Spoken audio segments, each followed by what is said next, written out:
Hello children, how you all are?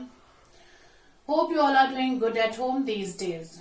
Children, in previous video we have discussed sequence of tenses rule first. In that rule first we have discussed that if in principal clause the tense is past, so same tense we repeat in subordinating clause. But there were exceptions also of rule first. Now today we are going to discuss rule second. Rule second says if the principal clause is present tense or future tense, any tense can be used in subordinate clause as required by the sense. So rule second is saying that if there is a future tense or there is present tense in principal clause, we can use any tense in subordinating clause according to the sense. Now let us understand this with help of examples. First example, he says that he was strong. Now here says in principal clause is in present tense. And after this, in subordinating clause, we have used here was, that is past tense. Okay.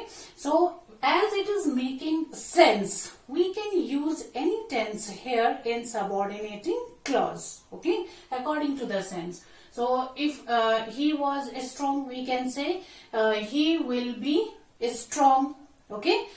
He is strong. So we can use any tense in subordinating clause. When in principal clause there is present tense. As in second sentence you can see there is will. So will is future tense. Okay. So here is future in principal clause. And then we have used here have, which is perfect tense. We can even use here I have forgotten to call you. So we can use any tense in subordinate clause. We have used here connected that. Okay. And we have connected these two clauses here. So when there are two or more than two clauses, we have to make sure that we have to use proper sequence of tenses. Now we are going to discuss exceptions of rule second. So first exception, what it says, when subordinate clause expresses purpose, aim, ambition, it is always in present tense. Now let us see the example. He does regular exercise that he may become fit. Now see why he does regular exercise. So what is the purpose of it? He may become fit. He works so hard that he can succeed. Why he works so hard? That he can succeed, to get success.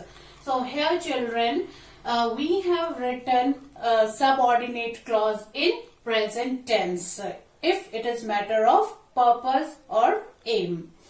Now second exception, when the conjunction introducing subordinating clause is lest, it has use of should. He works sincerely lest he should not impress others.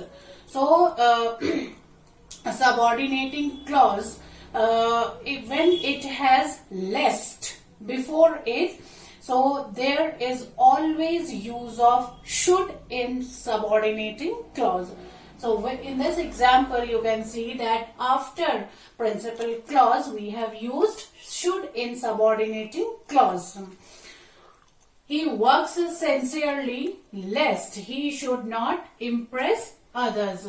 So here he should not impress others. After lest we have used here should. She walked carefully lest she should slip. So after lest we have used here should. She should slip. So no matter what, which tense is used in principal clause, if there is lest before subordinating clause, we have to use should in subordinating clause. third exception for rule second, children. What it says, if subordinate clause is introduced with as though or as if, it uses present or past to denote past time. Children, as though and as if are used for comparisons. Now let us understand it with help of example. He sings as if he were professional singer. You can see in principal clause this is present tense. In subordinating clause we have used were. Why we have used this were? Because after as if in subordinating clause we have to use were. Okay, we have to use were here. This were, it looks past tense, but actually it gives idea of present tense. Okay, so when there is present tense in principal clause, no matter okay, no matter which tense we have used, but if we have used as if before subordinate clause starts, so in subordinating clause we have to make use of were. That is needed.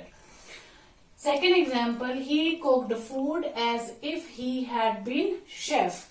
Now here we have used past tense in principal clause. Okay, but when subordinate clause starts with this as if, okay, so after that we have to use here had been when there is past tense in principal clause.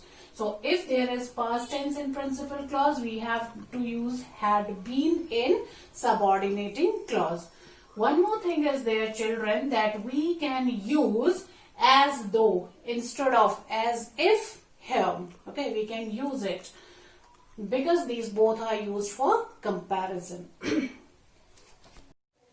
This is fourth exception of rule 2, children.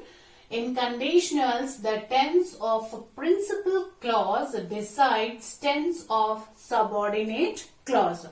So conditionals here we are going to discuss in brief because this we will discuss in detail in coming video. Now let us understand this with help of examples. If you follow my instructions, you will learn better. This is a real condition, children, and in real condition we use present tense. In principal clause, if there is present tense, in subordinating clause we will use will model, which shows future tense. Okay. Next is, if I behaved well, I would win your heart. This is unreal condition, and for unreal condition we use past tense. If in principal clause we use past tense, surely we have to use past of model in subordinating clause, that is would. Third, if I had listened to you, I would not have got into the troubles. This is unfulfilled condition, and unfulfilled condition is written in past perfect tense. And if principal clause is in past perfect tense, surely we have to write past perfect model in subordinating clause. Okay, that is would not have. Okay, so this is exception for conditionals, that we have to follow the rules. Okay, that if it is real condition we have to use present tense, and in subordinating clause we have to use will model. If there is unreal condition we have to make use of past tense, and if there is unfulfilled condition we have to write in past perfect, and subordinating clause will be written in past perfect model form. Thank you.